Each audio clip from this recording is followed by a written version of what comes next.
Chapter 12 uncle का पहला चुंबन। जब उसकी आंखों ने यह दृश्य देखा तो उसकी सीधी भौहें तन गईं और उसने घूरकर इसके बारे में गहराई से सोचा।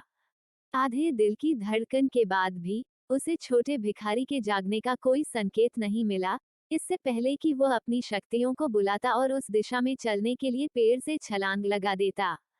मृत उसने एक पैर बाहर निकाला और गतिहीन आकृति को थोड़ा सा धक्का दिया।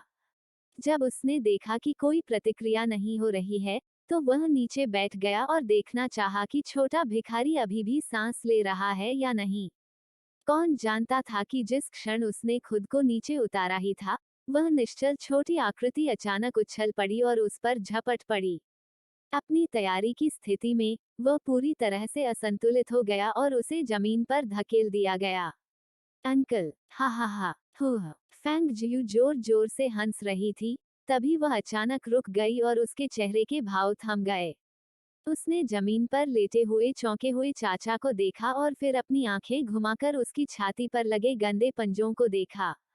उसका पूरा अस्तित्व स्तब्ध हो गया और वह उस क्षण अवाक रह गई। यह क्या है? क्या उसके साथ अभी अभी छेड़छाड़ हुई थी? अपने हाथों के नीचे मुलायम मांस के एहसास ने लिंगमो हान का दिमाग पूरी तरह से खाली कर दिया। उसकी आंखें एकदम सदमे से भर गईं और जीवन में पहली बार हकलाते हुए उसने कहा, तुम एक लड़की हो। और बोलते बोलते उसने झट से अपने हाथ पीछे खींच लिए। लेकिन उसके हाथों के अचानक छूटने से फेंग जियू अभी भी ठीक नहीं हुई थी, जिससे उसके शरीर ने अचानक अपना समर्थन खो दिया।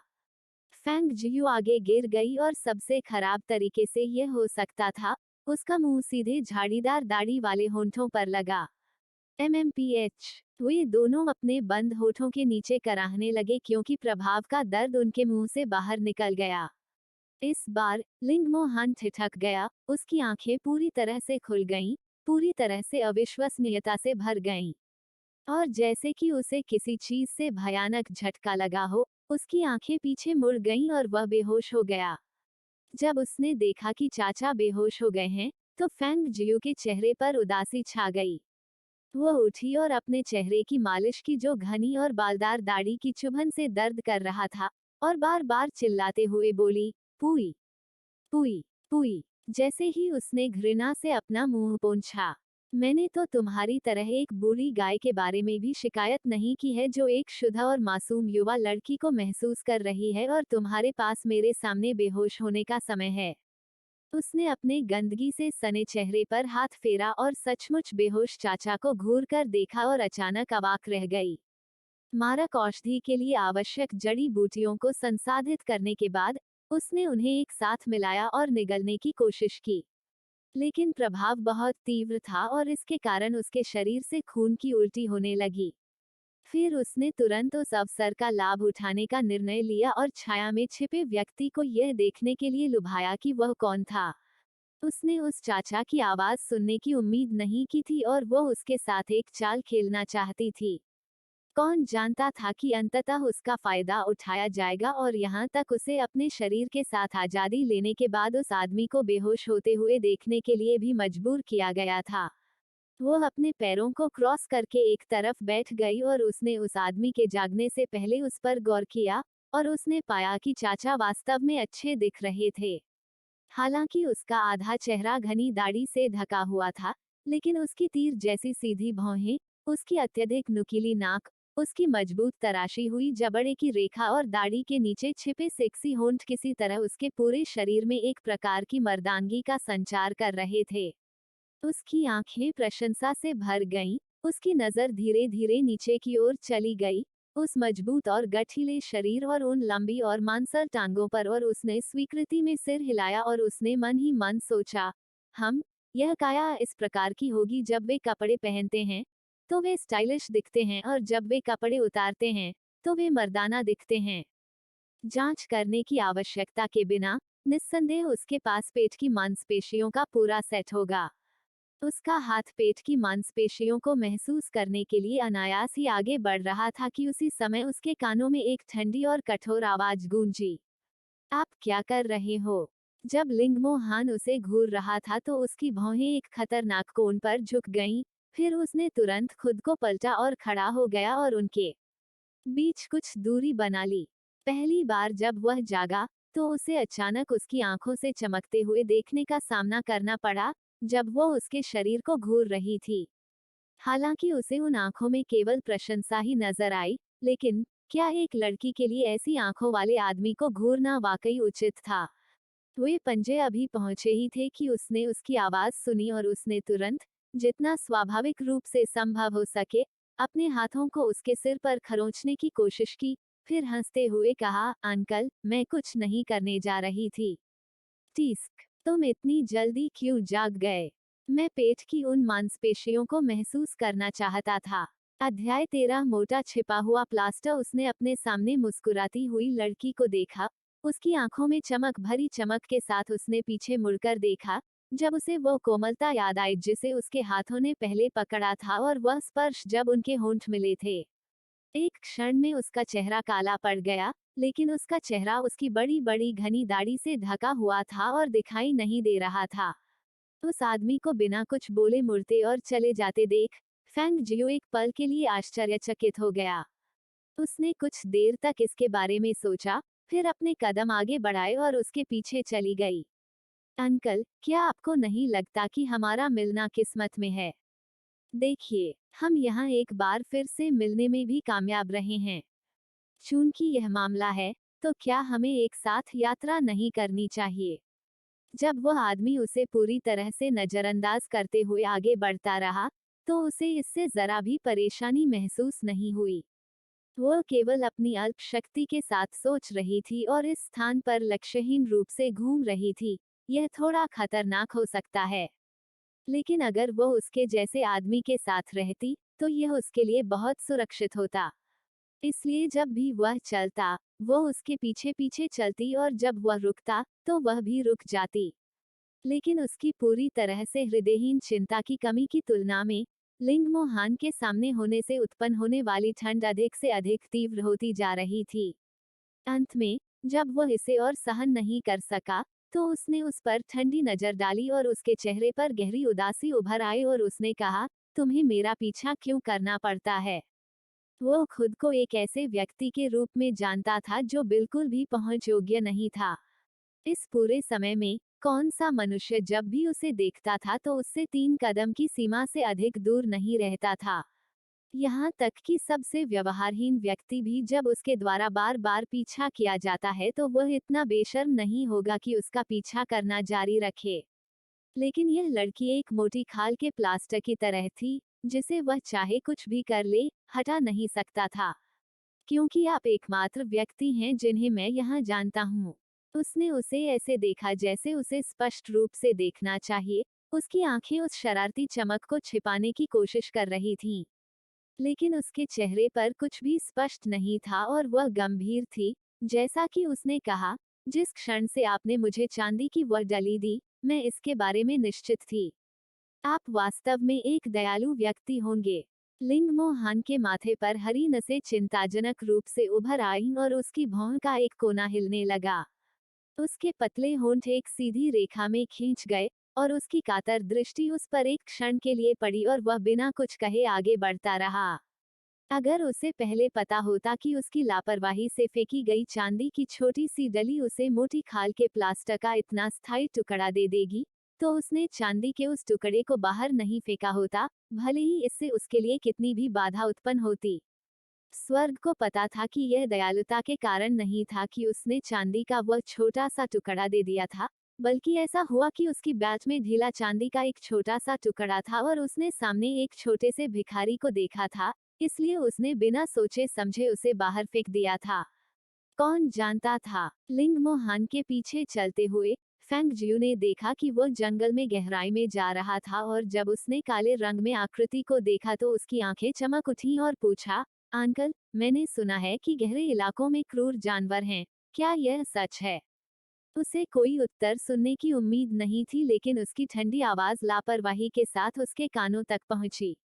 चूंकि तुम यह जानते हो, जल्दी करो और चले जाओ। अंकल, मैं बस आपके पास रहूंगा और कुछ जड़ी बूटियां चुनूंगा और मैं वादा करता हूं कि आपको कोई परेशानी नहीं दूंगा।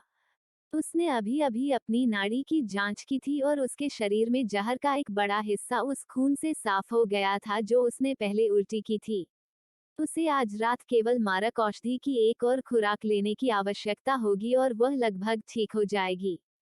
उसने शुरू में अपने शरीर से जहर को पूरी तरह से साफ करने के बाद नाइन एंट्रपमेंट वुड्स छोड़ने का इरादा किया था, लेकिन कौन जानता था कि वह एक बार फिर अपने चाचा से मिलेगी।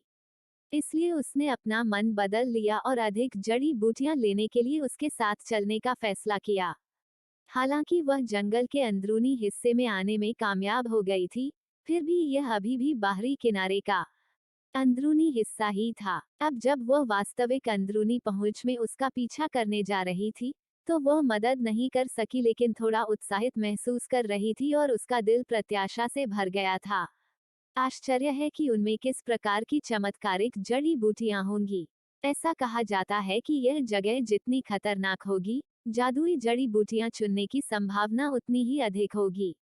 यह बहुत ही शानदार होगा यदि वह वास्तव में कुछ जादुई जड़ी बूटियां खोजने में सफल हो जाती है, भले ही वह इसका उपयोग करने में सक्षम न हो, लेकिन निश्चित रूप से कम उसे एक मोटी रकम मिलेगी। इसके अलावा सू रो युन ने उसके रूप को इतनी बुरी हालत में नष्ट कर दिया था कि उसने खुद भी सोचा था कि वह डरावनी लग रही थी। उसे स्वाभाविक रूप से अपने चेहरे पर घाव का इलाज करने का एक तरीका खोजने की आवश्यकता होगी, या यदि उसे ऐसे चेहरे के साथ रहने के लिए मजबूर किया जाता है, तो यह उसकी शैतानी प्रतिष्ठा का अपमान होगा। चैप्टर 14 मियर बेगर एकमात्र भिखारी। वे दोनों एक दूसरे के पीछे चले गए। लिंगमो हान की चेतावनी के कारण, उसके अभी भी पीछा करने के बावजूद, उसने उससे 3 कदम की दूरी बनाए रखी। और वह यह भी जानती थी कि चाचा को महिलाओं के करीब रहने की आदत नहीं थी, अन्यथा वह गलती से उसके चूमने के बाद बेहोश न हो जाते। हालांकि वह इस बारे में भी उतनी सहज महसूस नहीं कर रही थी, लेकिन दूसरा पक्ष पहले से ही एक चाचा था जो बूढ़ा था। बेहतर होगा कि वह इस घटना को अब और न लाए ताकि दोनों पक्षों के लिए यह अजीब न हो जाए। लेकिन कुछ बात थी जिससे उसका मूड बेहतर हो रहा था। वे उसके पीछे पीछे जितनी गहराई तक भीतरी इलाकों में गए, वह रास्ते में काफी जादुई जड़ी बूटियां इकट्ठा करने में कामयाब रही। वे जादुई जड़ी बूटियां आध्यात्मिक आभा से युक्त थीं, और यद्यपि वे अधिक सामान्य किस्म की जादुई जड़ी बूटियां थीं, फिर भी यह उसके मूड को धीरे धीरे हल्का करने के लिए पर्याप्त थी। क्या वह लाल तिपतिया घास का फूल है? बाहरी घावों के इलाज के लिए ये सर्वोत्तम है। जंगली घास के बीच जादुई जड़ी बूटियों के झुंड को उगते हुए देखकर वह खुशी से दौड़ी और उसे ध्यान से उठाया। रेड क्लोवर ब्लॉसम आखिरकार एक जादुई जड़ी बूटी थी जिसकी कीमत काफी अच्छी होगी, और वे यहाँ केवल गहरे आंतरिक इलाकों में पाए जा सकते हैं, बाहरी इलाकों में कभी भी दिखाई नहीं दिए। ये जादुई जड़ी बूटियां वास्तव में उन सबसे कीमती जड़ी बूटियों के समान थी जिन्हें वह 21वीं सदी में जानती थी। चाहे नाम हो या जड़ी बूटियों का चित्रण, बिल्कुल एक जैसे थे। एकमात्र अंतर यह था कि इस दुनिया में लोग रहस्यमय शक्तियों और आध्यात्मिक आभा की खेती करते थे, और उनकी जड़ी बूटियां मुख्य रूप से जादुई थीं, जो आध्यात्मिक आभा से युक्त थीं, जो उनके प्रभाव को बढ़ाती और बढ़ाती थीं। स्वूश! उस पल, एक ठंडी ठंडी आवाज सीधे उसकी ओर आ रही थी। फैंग जियू जो सावधानी से जादुई जड़ी बूटी उठा रही थी, उसने ऊपर भी नहीं देखा क्योंकि वह तेजी से चकमा देकर एक तरफ चली गई। उस समय लाल तिपतिया घास का फूल पहले ही तोड़ लिया गया था और उसने उसे अपने हाथों में पकड़ रखा था। सामने से शोर सुनकर लिंगमो हान ने तुरंत अपना सिर पीछे कर लिया। जब तेज तीर छोटे भिखारी की ओर उड़ रहा था तो उसके बगल में लटके हुए हाथ उठ गए थे। लेकिन जब उसने देखा कि वह चतुराई से उससे बच रही है, तो उसने समझदारी से अपने हाथ पीछे कर लिए और अपनी आंखें दूसरी ओर से आ रहे लोगों की ओर कर दी। फैंग जियू उस जगह को घूर रही थी जहां वह अभी अभी बैठी थी कि अब एक तेज तीर जमीन में धंसा हुआ है। यदि वह इतनी तेजी से छलांग न लगाती तो वह तीर उसके शरीर में ही लग जाता। मौत के साथ इस तरह की अकारण निकटता का सामना करते हुए उसके होंठ एक खतरनाक मुस्कान में बदल गए, लेकिन उसकी आंखों में खुशी की थोड़ी सी भी झलक नहीं दिखी क्योंकि वे लोगों को आते हुए देख रहे थे। यह एक टीम थी जिसमें लगभग 20 लोग थे। उनमें से नेता एक अधेड़ उम्र का व्यक्ति था जो शांत और स्थिर दिख रहा था। उसके बगल में लगभग 20 साल का एक युवा पुरुष और लगभग 15 या 16 साल की एक युवा लड़की थी। उनके पीछे सभी लोग समान पोशाक पहने हुए थे, एक कबीले के सदस्यों की तरह लग रहे थे, और पूरा समूह ऐसा लग रहा था जैसे वे एक प्रशिक्षण मिशन पर यहाँ आए एक कबीले थे। बिना कोई हरकत किए समूह का निरीक्षण करते हुए फेंग जियू की नजर युवा लड़की पर पड़ी। उसने देखा कि लड़की ने गुलाबी रंग की जालीदार ट्यूब ड्रेस का सूट पहना हुआ था। उसकी आधी खुली छाती अत्यधिक आकर्षक लग रही थी। उसकी पतली कमर कसकर बंधी हुई थी, हाथ में एक रहस्यमय धनुष और उसकी पीठ पर तीरों का एक तरकश था। यह स्पष्ट था कि जो तीर पहले सीधे उस पर चला था वह लड़की ने ही चलाया था। लाल तिपतिया घास का फूल सौंपें। युवा लड़की की निगाहें अहंकार से भर गईं जब उसने गंदे और अव्यवस्थित फेंग जियू को देखा और उपहास किया। एक साधारण भिखारी भीख मांगने के लिए सड़क के किनारों पर नहीं बैठा है, बल्कि मौत की तलाश में यहाँ आ रहा है। तुम जीने से थक गए होगे। फेंग जियू ने अपनी निगाहें छिपाई नहीं, क्योंकि उसकी आंखें सिर से पांव तक लड़की को देख रही थीं और उसने व्यंग्यात्मक नकल में लड़की के उपहासपूर्ण स्वर की नकल की और कहा, तुम वेश्यालय में क्यों नहीं रुक रहे हो, बल्कि अपना शरीर प्रदर्शित करने के लिए यहाँ आए हो? तुम किसे बहकाने की कोशिश कर रहे हो? एक बार जब फेंग जियू के शब्द उसके मुंह से निकले, तो सामने खड़े लिंग मोहान को लगा कि उसके मुंह का कोना हिल गया है और अंदर ही अंदर उसने अपना सिर हिलाया और मन ही मन सोचा, वो एक लड़की कैसे हो सकती है? वो स्पष्ट रूप से एक बेहुदा गुंडा है। जब लड़की पक्ष के लोगों ने यह सुना, तो उनके भाव कठोर हो गए और उनकी जानलेवा निगाहों ने फेंग जियू पर अंतहीन खंजर फेंके। केवल उनके नेता और युवक की अभिव्यक्ति नहीं बदली, सिवाय इसके कि उनकी आंखें फेंग जियू को ऐसे देख रही थी जैसे वे किसी मृत लाश को देख रहे हों। तुम मौत मांग रहे हो। Chapter 15 extortion out of convenience. सुविधा से बाहर जबरन वसूली। युवा लड़की उस क्षण स्तब्ध रह गई। उसके चेहरे पर शुद्ध अविश्वास था। वह इस तथ्य को स्वीकार करने में असमर्थ थी कि उस पर एक छोटे से भिखारी ने जबरदस्ती की थी, जिसने उससे खंजर चुरा लिया था और वह पकड़ी गई थी। जिस बात ने उसे और भी अधिक चौंका दिया वह यह थी कि छोटा भिखारी इतना निर्लज्ज था कि उसने कई जोड़ी आंखों के सामने उसका फायदा उठाया। मेरी यह भतीजी बिगड़ैल हो गई है और वह अपने मनमाने तरीकों की आदी हो गई है। यदि उसने आपको किसी भी तरह से ठेस पहुंचाई है, तो मैं यंग मास्टर से उसे माफ करने की विनती करता हूँ। प्रेरक विस्मय से भरी एक गहरी आवाज सुनाई दी और फेंग जियू ने उन्हें देखने के लिए अपनी आंखें उठाईं। उसकी आंखें सिकुड़ गईं। जिसने बात की थी वह स्वाभाविक रूप से अधेड़ उम्र का आदमी था। उन्होंने ये बात धमकी में नहीं बल्कि माफी मांगते हुए कही थी। यह तथ्य कि वह अपने दिल में क्रोध को दबाने और अपनी नाराजगी के बावजूद एक शांत अभिव्यक्ति बनाए रखने में सक्षम था, उससे इतने सौहार्दपूर्ण तरीके से बात करना वास्तव में आश्चर्यजनक था।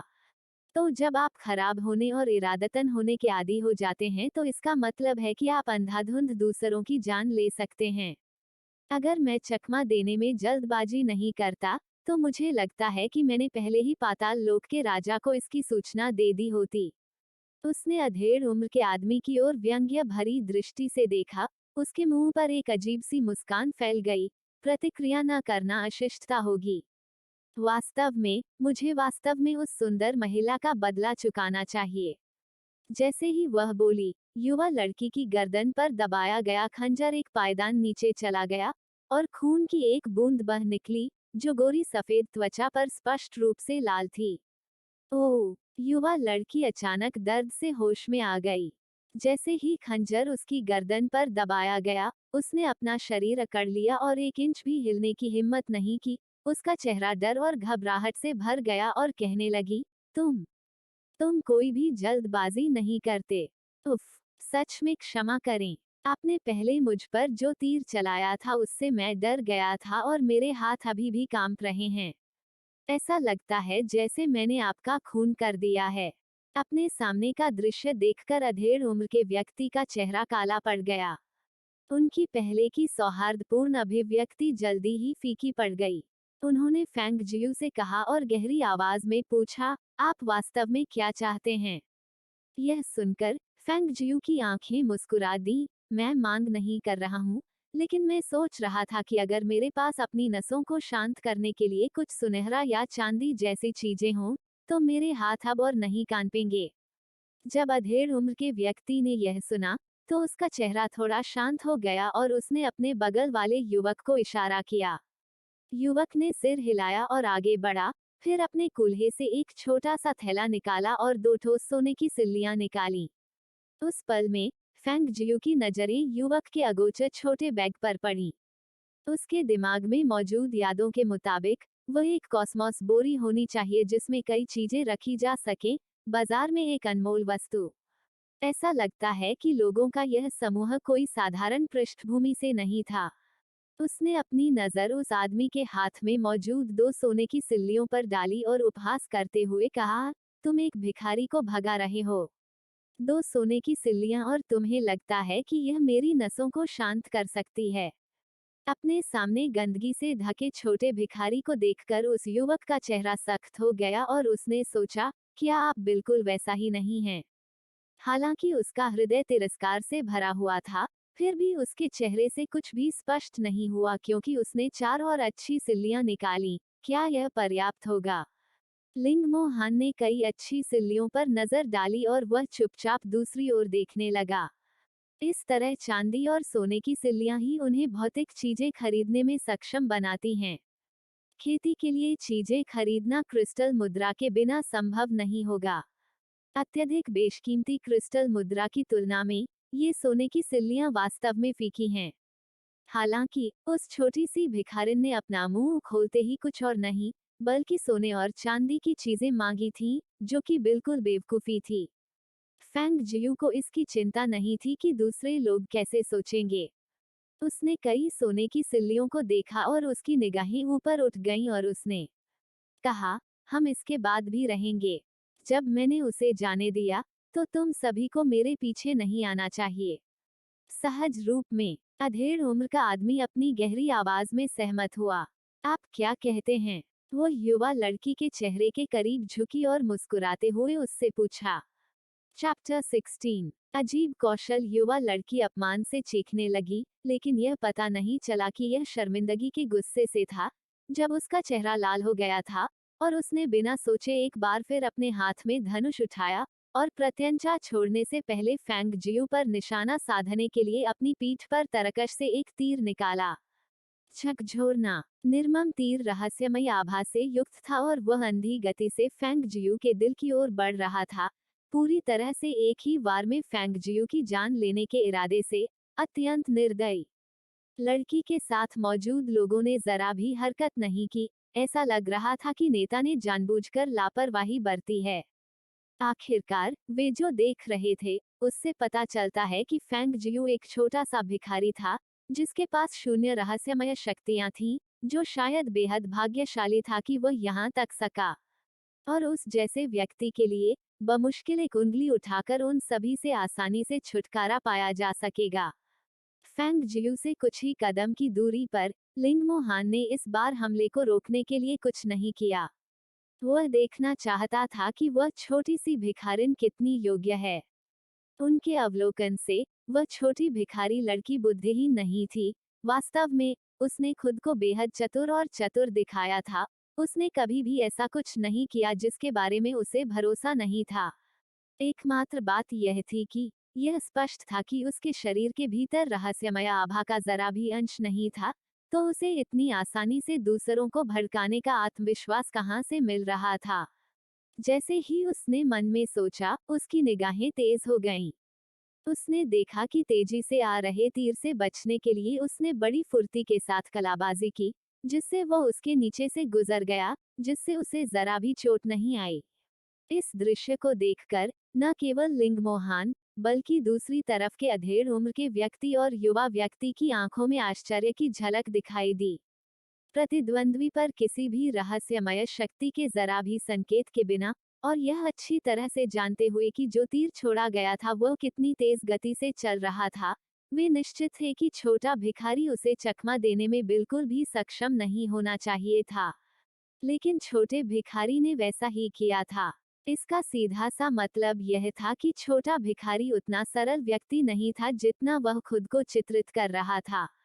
लानत है। युवा लड़की ने हताशा में अपने पैर पटक दिए और अपने धनुष पर प्रत्यंचा चढ़ाने के लिए एक और तीर निकालने के लिए अपनी पीठ के पीछे अपना हाथ बढ़ाया और फिर एक और तीर मारने के लिए पीछे हट गई। लेकिन छोटे भिखारी पर सावधानीपूर्वक निशाना साधे गए उन तीरों में से एक भी उसे नहीं लग सका। उसके अगले लगातार कई प्रयासों में हवा के अलावा कुछ नहीं मिला। उसने उस छोटे भिखारी की ओर देखा जो उसकी हथेली पर अपनी ठुड्डी को लापरवाही से टिकाए हुए मुस्कुरा रहा था और उपहास में उससे कह रहा था, क्या तुम्हारे पास यही सब कुछ है? वो इतनी क्रोधित हो गई कि उसने सीधे छोटे भिखारी पर हमला करने के लिए अपने कूल्हे पर खंजर निकालने से पहले अपना रहस्यमय धनुष रखा। क्या आप वाकई ऐसा करना चाहते हैं? अब और मैं पीछे नहीं हटूंगा। फेक जियू के चेहरे पर मुस्कान अचानक अजीब लग रही थी, क्योंकि उसकी नजर थोड़ी देर के लिए लड़की की विशाल छाती पर पड़ी और फेक जियू ने उससे बचने के बजाय सीधे उस पर फेंके जा रहे खंजर की ओर हमला कर दिया। शापित भिखारी, तुम मर जाओगे। लिंग मोहान की नजर फैंग जियू पर टिकी हुई थी जैसे वह आगे बढ़ रही थी, और उसने केवल फैंग जियू को पलक झपकते ही अपने खंजर से युवा लड़की को निर्वस्त्र करते हुए देखा। जिस गति से इसे अंजाम दिया गया था, वह इतनी तेज थी कि उसके लिए यह देखना भी मुश्किल था कि उसने यह उपलब्धि कैसे हासिल की है। अगले ही पल, खंजर पहले से ही फैंग जियू के हाथ में था और एक तेज कदम के साथ वह अचानक युवा कामुक लड़की के पीछे थी, और फैंग जियू का हाथ एक नर्म दुलार में युवा लड़की की बर्फीली सफेद उजागर त्वचा पर भी फिसल गया था, जिससे उसे अचानक खुद को पूरी तरह से शब्दों में खोना पड़ा। क्या वह सचमुच उन फटे कपड़ों के नीचे एक लड़की है? क्या वाकई इसके नीचे कोई बेशर्म बदमाश नहीं छिपा है? वूहू, बहुत चिकनी। फैंग जियू ने प्रशंसा करते हुए कहा। उसकी आंखें कामुकता से सिकुड़ गईं। उसका एक हाथ युवा लड़की की पतली कमर के चारों ओर लिपटा हुआ था। दूसरे हाथ से उसने खंजर को उल्टी पकड़ में पकड़ रखा था और उसकी चिकनी सफेद गर्दन को दबा रखा था। ऐसा लग रहा था कि वह जानबूझकर युवा लड़की को चिढ़ा रही थी, यहाँ तक उसे सूंघने के लिए अपना चेहरा फंसी हुई लड़की की गर्दन के करीब ला रही थी और चेहरे पर उत्साह का नशा कर रही थी। वह बिल्कुल स्वर्गीय गंध है। इस बार पत्थर की तरह दिखने वाले अधेड़ उम्र के व्यक्ति का चेहरा भी बदल गया, कुछ रंग गहरा हो गया। उसके बगल वाला युवक गुस्से से भर गया था। उसकी आंखें गुस्से से जल रही थीं। उसके हाथ उसकी आस्तीन के भीतर कसकर मुट्ठियों में बंद थे। यदि दुश्मन के हाथों में फंसी युवा बक्सोमी लड़की न होती, तो वह खुद को रोक नहीं पाता और सीधे हमला कर देता। लिंग मोहन अभी भी अवाक था और उसने अपनी आंखें घुमा ली और खुद को और देखने में असमर्थ हो गया। Chapter 16 uncle, do these things eat people? Uncle, क्या ये चीजें लोगों को खाती हैं? सिर हिलाते समय युवा लड़की के दांत कसकर भींचे हुए थे। जब तक आप मुझे जाने देंगे, मैं आपके खिलाफ कोई कदम नहीं उठाऊंगी। यह सुनने के बाद फैंग जियू ने युवक को सोने की सिल्लियां लाने का संकेत दिया। युवक आगे बढ़ा, युवा लड़की पर नजर डाली और उसके हाथ में सोने की सिल्लियां फैंग जियू को सौंप दी। फैंग जियू ने इसे प्राप्त किया और खंजर को दूर ले जाने और युवक की ओर फेंकने से पहले तुरंत इसे अपने वस्त्र में डाल लिया। युवक खंजर पकड़ने के लिए थोड़ा पीछे हट गया और उसी समय युवा लड़की पीछे मुड़ी और फैंग जियू पर लात मारने के लिए अपना पैर उठाया। तुम छोटे बदमाश हो, तुमने मुझे छूने की हिम्मत की। फैंग जियू ने उसे निराश नहीं होने दिया। सोने की सिल्लियां प्राप्त करने के बाद वह तुरंत पीछे हट गई और युवा लड़की की किक व्यर्थ हो गई। युवा लड़की तेजी से आगे बढ़ना चाहती थी, लेकिन उसी क्षण अधेड़ उम्र के व्यक्ति की गहरी आवाज निकली, यंग रॉ, वापस आओ। दूसरा अंकल। युवा लड़की ने मामले को ऐसे ही खत्म नहीं होने देने के लिए अपने पैर पटक दिए। लेकिन जब उसने अपने दूसरे चाचा की चेतावनी भरी निगाहें देखीं और अपने बड़े भाई की आंखों से संकेत देखा, तो उसने अपने होंठ भींच लिए और चुपचाप समूह में वापस चली गई। दूसरी तरफ फैंग जियू को अपने सीने में 6 सोने की सिल्लियां भारी लग रही थीं और उसे डर था कि वे उसी स्थान पर रखी जादुई जड़ी बूटियों को कुचल देंगे। उसने सोना निकाला और उन्हें लिंगमो हान को दिखाते हुए कहा, अंकल, देखो मेरे पास कितना पैसा है। आप क्या कहते हैं कि आप मुझे बाद में कुछ शराब पिलाएंगे? लिंग मोहान ने उस पर एक नजर डाली और तुरंत चलने के लिए अपना कदम बढ़ाया, जबकि फेंग जियू तेजी से चिल्लाते हुए उसके पीछे आया। अरे अंकल, थोड़ा धीरे चलो ना। दोनों लोगों को एक दूसरे के पीछे छोड़ते देख युवक की आंखों में अचानक हत्या भरी चमक आ गई और उसने पूछा, दूसरे अंकल, हम उस लड़के को क्यों नहीं मार देते? वो खाली वस्त्र वाला आदमी कोई साधारण आदमी नहीं है। मैं भी उस आदमी की साधना के स्तर का पूरी तरह से पता लगाने में असमर्थ हूँ और वह छोटा बच्चा भी बहुत अजीब है। उसने स्पष्ट रूप से कोई साधना नहीं की थी, लेकिन फिर भी उसके पास ऐसे कौशल थे। वह निश्चित रूप से सिर्फ एक भिखारी नहीं है। आगे बढ़ने से पहले उसकी आवाज एक पल के लिए रुक गई। हमें अपनी यात्रा पर ध्यान रखने के लिए और भी महत्वपूर्ण बातें हैं, इसलिए अनावश्यक परेशानी न पैदा करें और यह मामला यहीं समाप्त होता है। इसे दोबारा न उठाएं। हाँ, हालांकि वे बहुत असंतुष्ट थे, फिर भी वे इससे सहमत होने के अलावा कुछ नहीं कर सके। आखिरकार इस यात्रा के मिशन की तुलना में बच्चे के साथ मामला वास्तव में महत्वहीन था। जब उसने मिशन के उद्देश्य को याद किया, तो युवा लड़की ने अंततः अपनी नाराजगी और क्रोध को वापस ले लिया और फिर उत्साहित प्रत्याशा में पूछा, दूसरे अंकल, क्या पौराणिक जानवर वास्तव में 9 इंट्रपमेंट वुड्स में पैदा हुए हैं? मम, मेरा मानना कि संबंधित परिवारों को इस खबर की जानकारी मिल जाएगी और वे इस 9 इंट्रपमेंट वुड्स में आ जाएंगे, या हो सकता है कि वे पहले से ही कहीं आसपास हों। इसलिए हमें अवसर चूकने से बचने के लिए तेजी से आगे बढ़ना होगा। अधेड़ उम्र के व्यक्ति ने सिर हिलाया और उसकी नजर 9 इंट्रपमेंट वुड्स की ओर देखने लगी। उसकी आंखें दृढ़ता से दृढ़ थीं। अपने दूसरे चाचा की बातें सुनकर युवक ने एक क्षण सोचा और पूछा, क्या यह संभव हो सकता है कि वे दो लोग यहाँ पौराणिक जानवरों की भी तलाश कर रहे हों? मैंने उन्हें एक गहरी दिशा में जाते हुए देखा और मैं अनुमान लगा रहा हूँ कि वे हमारे जैसे ही लक्ष्यों को निशाना बना रहे हैं। अधेड़ उम्र के आदमी की आंखें अचानक भयानक द्वेष से भर गईं और उसने अपनी गहरी आवाज में कहा, अगर यह सच है कि हम एक ही चीज के पीछे हैं, तो हम रास्ते में ही उन्हें मारने का मौका तलाशेंगे। और वह टीम को आगे ले गया। बोलते बोलते वह जंगल के अंदर चला गया। सामने लिंगमो हान, जो ज्यादा आगे नहीं गया था, अचानक अपनी जगह पर रुक गया। उसकी गहरी आंखों में टकटकी तेज और ठंडी हो गई क्योंकि उसने सावधानी से आसपास का निरीक्षण किया। फेंग जियू ने उसे रुकते हुए देखा और उस पर लगे बाहरी कोट को हटाने का मौका लिया। जल्दी से इसे एक साधारण अस्थायी बंडल में घुमाया, इससे पहले कि वह अपने वस्त्रों के अंदर से रास्ते में चुनी गई जड़ी बूटियों को बाहर निकाले और उन्हें अंदर रखे। इसके बाद उसने सोने की सिल्लियां निकाली और उन्हें उसके बाद भर दिया। अंत में बंडल बोरी को अपने शरीर पर कसकर बांध दिया। हालांकि उसने जो कपड़े पहने हुए थे वे एक भिखारी के फटे हुए कपड़े थे, उसने उनकी कई परतें पहन रखी थीं, इसलिए उनमें से एक या दो टुकड़े हटाने से उसे कोई खास फर्क नहीं पड़ा। लेकिन जब उसने गठरी बांधनी पूरी की और अपना सिर उठाया तो वह अचानक चौंक गई। उनके आसपास के पेड़ों के बीच से उसने कई तेज नुकीले अज्ञात पशु रूपों को देखा। उनके शरीर बैल के समान बड़े थे।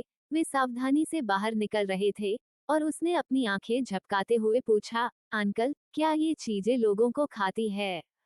चैप्टर 17 ऑन एज की पहली झलक। गर्जन। उसने जो प्रतिक्रिया सुनी वह लिंग मोहान की ओर से नहीं बल्कि उसकी आंखों के सामने क्रूर जानवर की क्रोध भरी दहाड़ थी। जैसे ही भयंकर दहाड़ सुनाई दी, विशाल और क्रूर जानवर तुरंत कुंडलित हो गए और उन दोनों की ओर झपटे। उनके चौड़े जबड़े जोर से लार टपका रहे थे। लंबे नुकीले दांत उजागर हो रहे थे जो चमक रहे थे।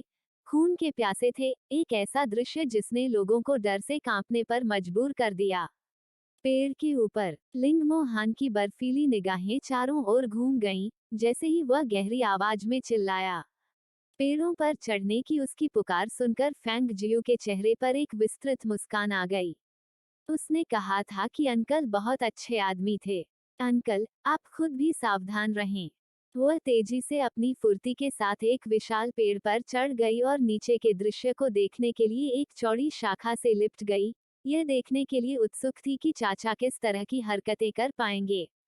लेकिन जब उसने अपनी आंखों के कोने से अपने ऊंचे सुविधाजनक बिंदु से बाहर देखा, तो उनके पीछे छुपे हुए युवक ने धनुष उठाया हुआ था, जिसका लक्ष्य ठीक उसके नीचे के चाचा पर था।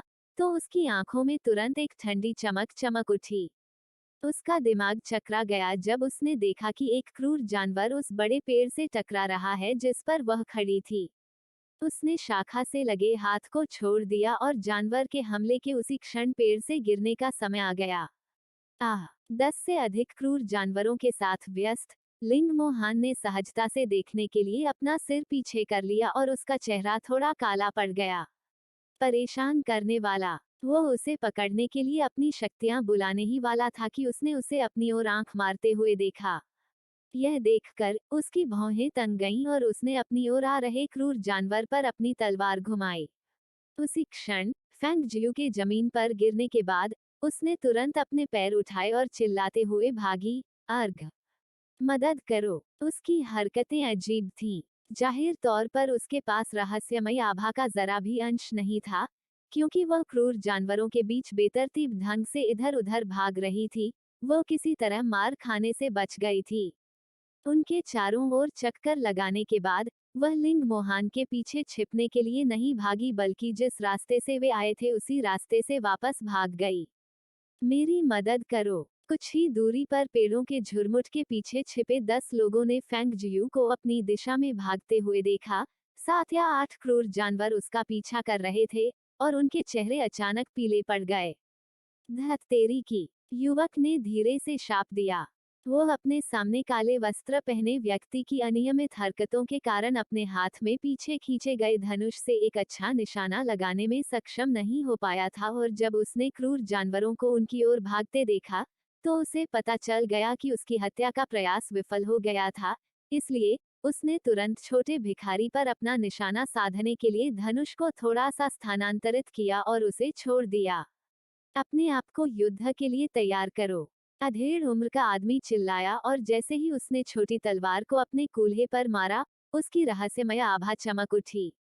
जब उसने देखा कि युवक ने उस पर अपना तीर छोड़ा है, तो फेंग जियू के मुंह के कोने हुक की तरह मुड़ गए, एक अजीब सी मुस्कान में बदल गए जो निश्चित रूप से भयावह लग रही थी। जिन लोगों ने बार बार उसकी जान लेने की कोशिश की थी, उनके खिलाफ एक बार शर्मिली को 2 बार काटा गया, फिर भी वह बार बार उन्हें नहीं छोड़ती थी। इसके अलावा उसके हाथों में खुजली होने लगी थी। वो इस दुनिया में अपनी क्षमता का परीक्षण करने के लिए लोगों के इस समूह का उपयोग करेगी। उसके लक्ष्य निर्धारित हो गए, उसकी जानलेवा हत्यारी प्रवृत्ति खत्म हो गई।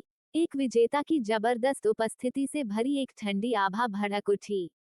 बस उसकी आंखों में बदलाव और उसके अस्तित्व से निकलने वाली आभा से अधेड़ उम्र के व्यक्ति, उनके नेता, को अचानक अपने दिल को अतार्किक भय में डूबा हुआ, पूरी तरह से भयभीत महसूस हुआ। वो अपने पूरे जीवन में सभी प्रकार के लोगों से मिला था, और वह अच्छी तरह से जानता था कि इस समय वह छोटा भिखारी पहले से बिल्कुल अलग व्यक्ति था।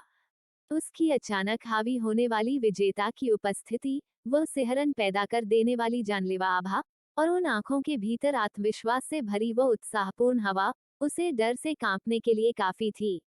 लेकिन इस व्यक्ति के पास रहस्यमय शक्ति का जरा भी अंश नहीं था।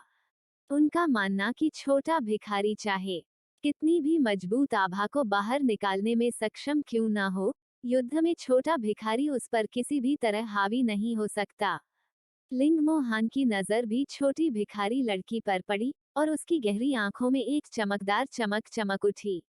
जैसा कि अपेक्षित था, वह इतनी हानिरहित और सरल लड़की नहीं थी जैसा कि उसने खुद को चित्रित किया था। लेकिन इसके बारे में सोचने से उसे एहसास हुआ कि उसे ध्यान देना चाहिए था कि छोटा भिखारी कोई सामान्य व्यक्ति नहीं था।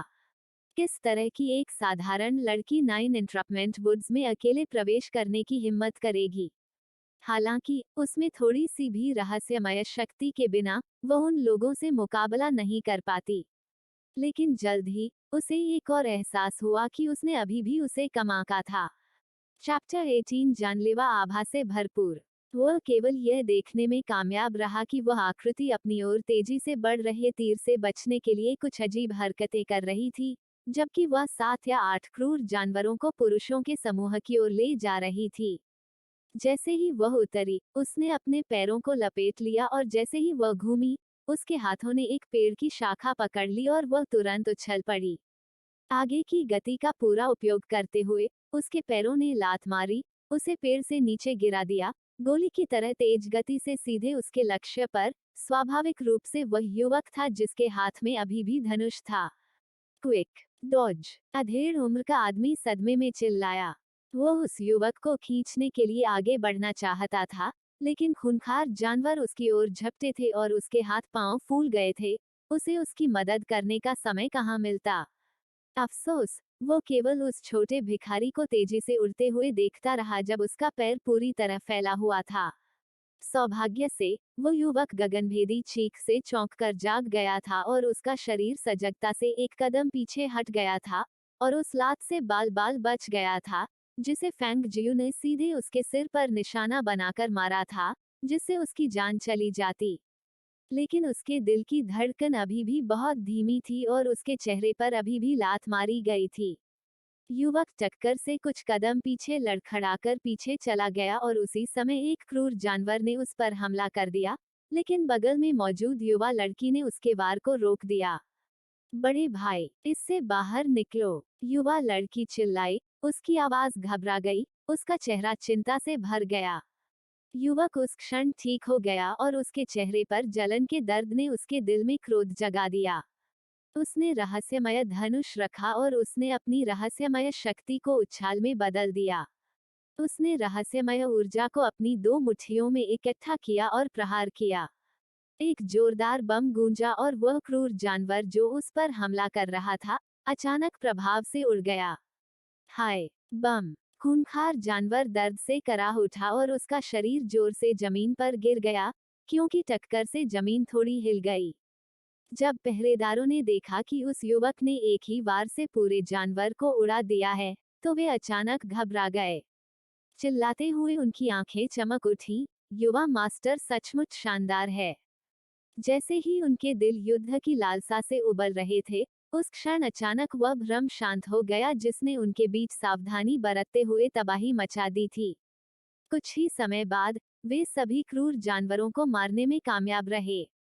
जानवरों की कई लाशें जमीन पर गंदगी में बिखर गईं, खून की तीखी दुर्गंध हवा में भर गई।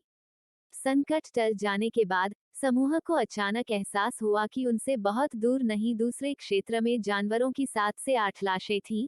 जाहिर तौर पर अकेले काले कपड़े पहने आदमी द्वारा उनका वध किया गया था। लेकिन काले कपड़े वाला आदमी कहीं नजर नहीं आया और इतना ही नहीं, छोटा भिखारी और उनके दूसरे चाचा भी गायब थे। बड़े भाई, दूसरे चाचा कहाँ हैं? युवा लड़की ने आसपास झांककर देखा, लेकिन उन्हें उनका कोई निशान नहीं दिखा। युवक ने अपने मुंह के कोने से खून का धब्बा पोंछने के लिए हाथ उठाया, उसकी आंखें एक विशिष्ट स्थान पर दुर्भावनापूर्वक घूर रही थीं।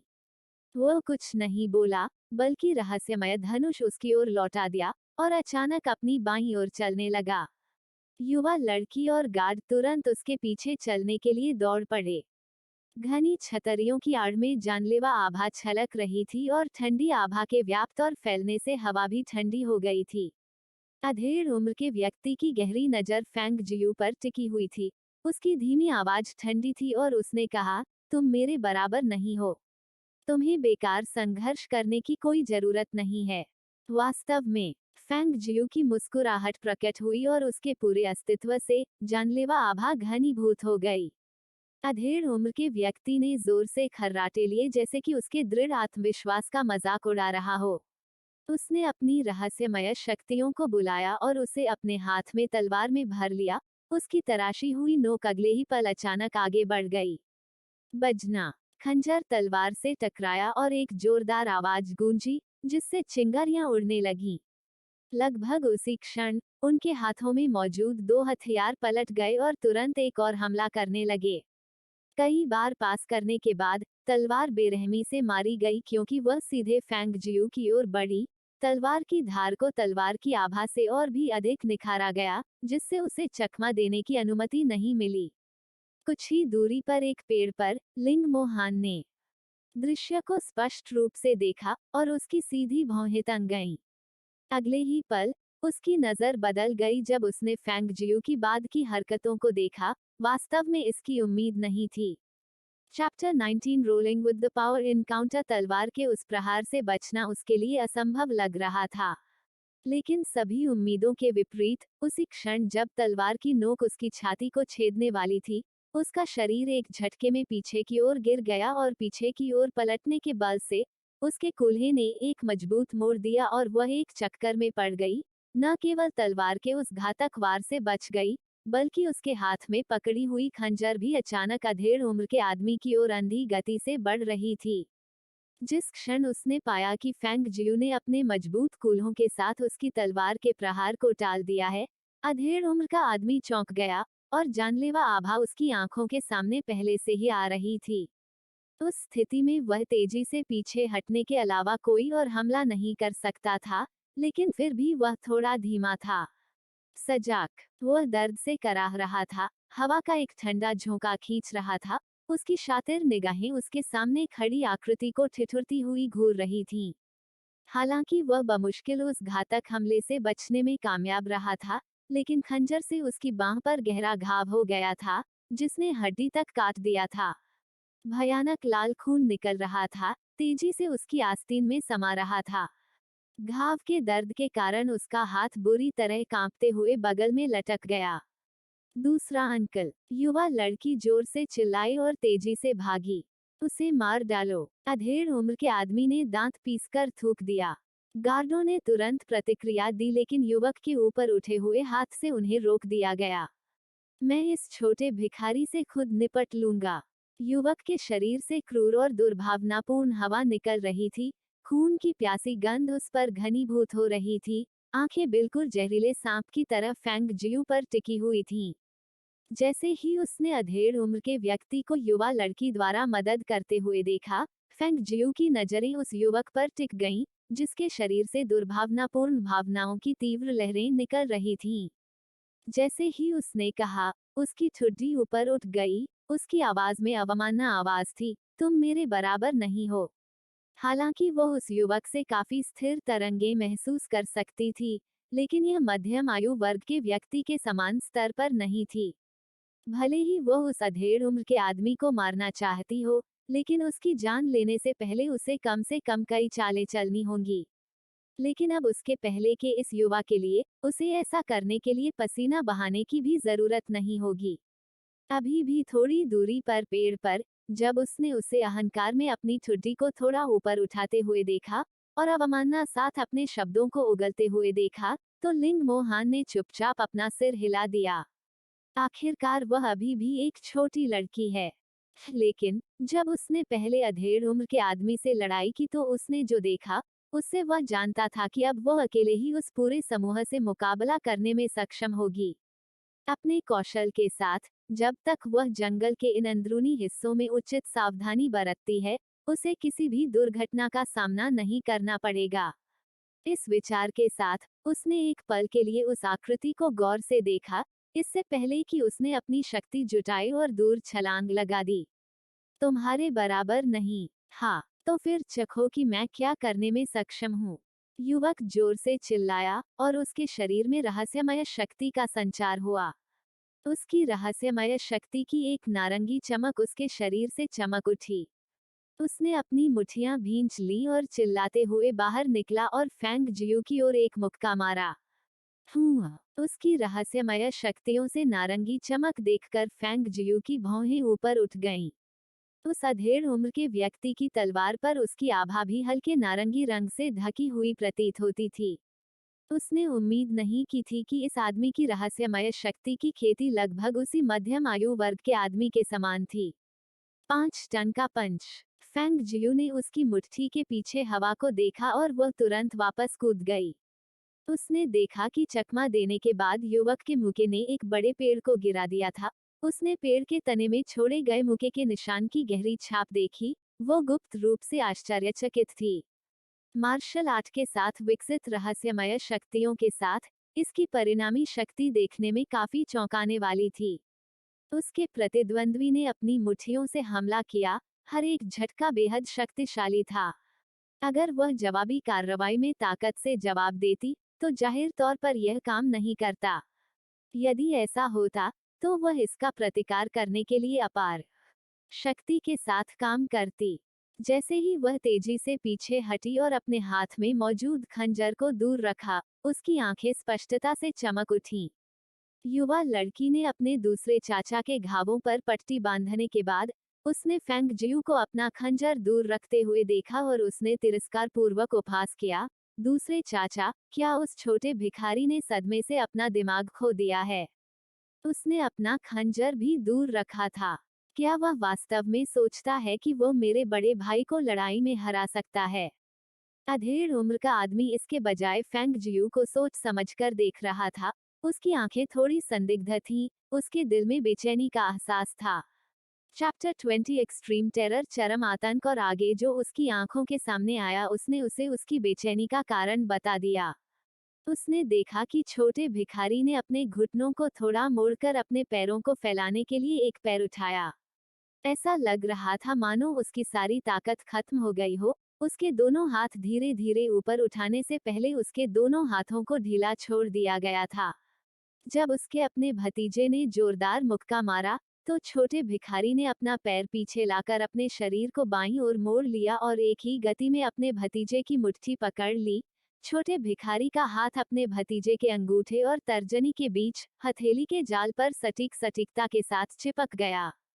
तेज ताकत के साथ छोटे भिखारी के एक कदम पीछे हटने के बाद उसके भतीजे की मुट्ठी से क्रूर शक्ति फैल गई।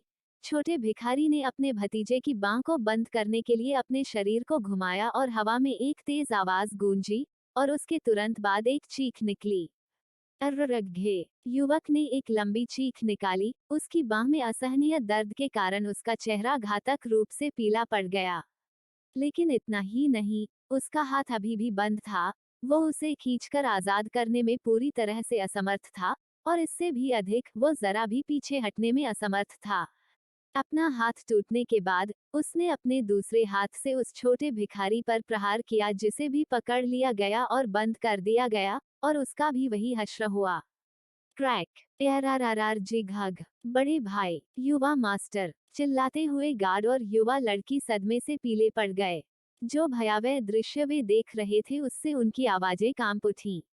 उनका आतंक तब और भी बदतर हो गया जब दोनों हाथ तोड़ने के बाद वे हाथ जो बहुत कमजोर लग रहे थे, उठे और युवक के गले से लिपट गए। नहीं, नहीं! युवक का चेहरा दहशत से भर गया था, क्योंकि मौत की गंध ने उसे पूरी तरह से घेर लिया था, जिससे उसका पूरा शरीर अनायासी कांपने लगा था। मत करो, मत मारो उसे! जैसे ही उस अधेड़ उम्र के व्यक्ति ने गुहार लगाते हुए अपना मुंह खोला, उसकी अभिव्यक्ति पूरी तरह से बदल गई थी। लेकिन इससे पहले कि वह अपनी बात पूरी कर पाता, उसे एक और तेज आवाज सुनाई दी। उसके भतीजे का सिर झुक गया, उसकी जीवन शक्ति जबरन छीन ली गई। मरते दम तक उन आंखों में भय और आक्रोश भरा रहा। बड़े भाई, मेरे भाई! युवा लड़की ने व्यथित होकर विलाप करते हुए आगे बढ़ना चाहा, लेकिन अधेड़ उम्र के व्यक्ति ने उसे मौत की चपेट में ले लिया और उसे एक कदम भी आगे नहीं बढ़ने दिया। युवा मास्टर! गार्ड भी इस दृश्य से स्तब्ध रह गए क्योंकि वे अविश्वास से देखते रहे। युवा मास्टर उनके परिवार का शीर्ष शिष्य था और उसे एक छोटे से भिखारी ने मार डाला था। जब कबीले के मुखिया को इस बारे में पता चला, तो वह किस तरह के अविश्वसनीय गुस्से में आ गया। यंग मास्टर का बदला लेने के लिए उसे मार डालो। उनमें से 10 से अधिक ने अंधाधुंध क्रोध से जलते हुए आरोप लगाया। उनके हाथों में तेज तलवारें काट दी गईं और काट दी गईं। उनकी तलवारें उनके क्रोध से और भी तेज हो गईं, और उस समय केवल फेंग जियू का खून ही उनके दिलों में असहनीय डैक और उग्र क्रोध को शांत कर सकता था। युवा लड़की अचानक निढाल होकर जमीन पर गिर पड़ी। उसकी आंखें सीधे अपने भाई के निर्जीव रूप को देख रही थीं, जो बिना हिले डुले कठोर जमीन पर गिरा हुआ था। उसे विश्वास ही नहीं हो रहा था कि जो व्यक्ति अभी कुछ क्षण पहले तक जीवित था, वह अब उसके सामने मृत पड़ा है। दूसरे अंकल, यह सच नहीं है। ठीक है, मेरा बड़ा भाई जो इतना कुशल है, उसे संभवतः एक भिखारी ने नहीं मारा होगा। दूसरे अंकल, मुझे बताओ यह सच नहीं है। यह सच नहीं है ना?